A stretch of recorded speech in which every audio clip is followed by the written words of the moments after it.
Ballot is stronger than bullet.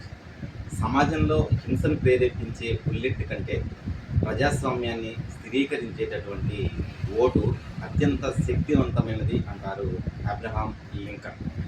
Hi everyone, this is Sanjeev from కుకున్నూర్.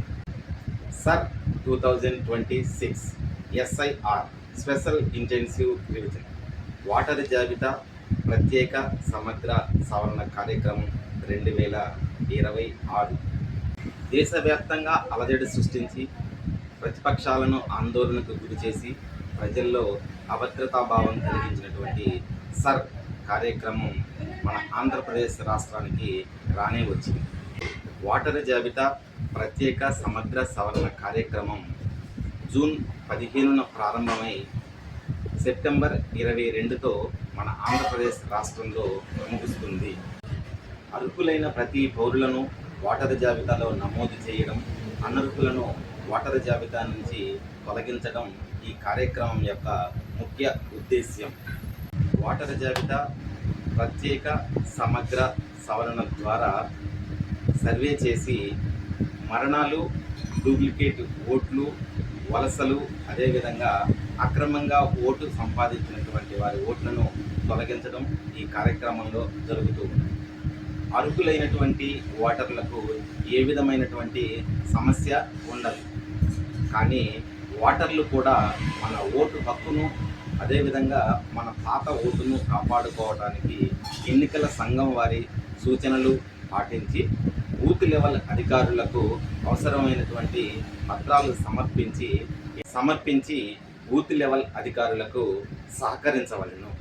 Voter జాబితా ప్రత్యేక సమగ్ర సవరణ కార్యక్రమం మన రాష్ట్రంలో 5 దశలలో జరుగుతుంది. మొదటి దశ ఎన్యూమరేషన్. ఇది జూన్ 15న ప్రారంభమై జూలై 14తో ముగుస్తుంది.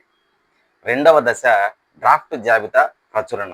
ఇది జూలై 1న జరుగుతుంది. మూడవ దశ క్లెయిమ్లు, అభ్యంతరాల స్వీకరణ. ఇది జూలై 21 నుండి ఆగస్టు 20 వరకు కొనసాగుతుంది. నాలుగవ దశ నోటీసులు ఇవ్వడం, విచారణ చేయడం, ధృవీకరించడం. ఇది జూలై 21 నుండి సెప్టెంబర్ 18 వరకు కూడా కొనసాగుతుంది. ఐదవ దశ తుది జాబితా ప్రకటన. ఇది సెప్టెంబర్ 22న చేస్తారు. అంటే జూన్ 15న ప్రారంభమైనటువంటి ఈ కార్యక్రమం సెప్టెంబర్ 22 తుది జాబితా ప్రకటనతోటి ప్రత్యేక సమగ్ర సవరణ కార్యక్రమం ముగుస్తుంది.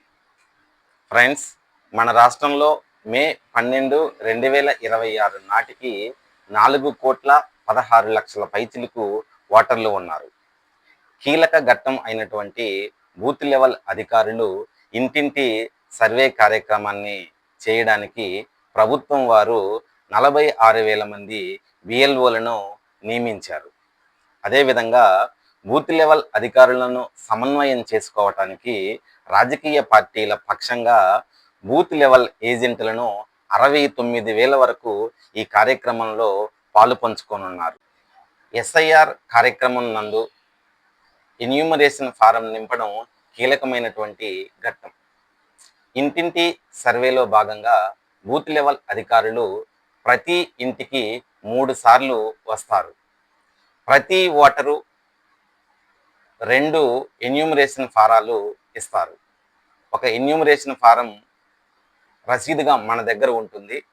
నింపినటువంటి ఇంకొక ఫారం బూత్ లెవెల్ అధికారులు తీసుకుంటారు. ఓటరు జాబితా ప్రత్యేక సమగ్ర సవరణ కార్యక్రమం నందు 2002 నాటి ఓటరు జాబితాను ప్రస్తుత ఓటరు జాబితాకు లింక్ చేయటం ఇక్కడ ప్రత్యేకత. 2002 ఓటరు జాబితాకు ప్రస్తుతం ఉన్నటువంటి ఓటరు జాబితాకు లింకు చేయడం మూలంగా 2002 తరువాత ఓటరుగా నమోదైనటువంటి ఓటర్స్కి, అదేవిధంగా 2002 తరువాత పెళ్లి అయినటువంటి ఈ ఊరు కోడల్లో ప్రస్తుతం ఉన్నటువంటి జాబితాలో మాత్రమే ఉంటారు. 2002 నాటి జాబితా నందు వారు ఉండరు. అయినప్పటికీ ఎవరూ కూడా ఆందోళన చెందాల్సినటువంటి అవసరం లేదు. 2002 నాటి జాబితాలో ఉండి ప్రస్తుతం జాబితాలో ఉన్నటువంటి ఓటర్లు ఓటర్ కార్డు ఎపిక్ నెంబరు తదితర వివరాలు సమర్పించాలి.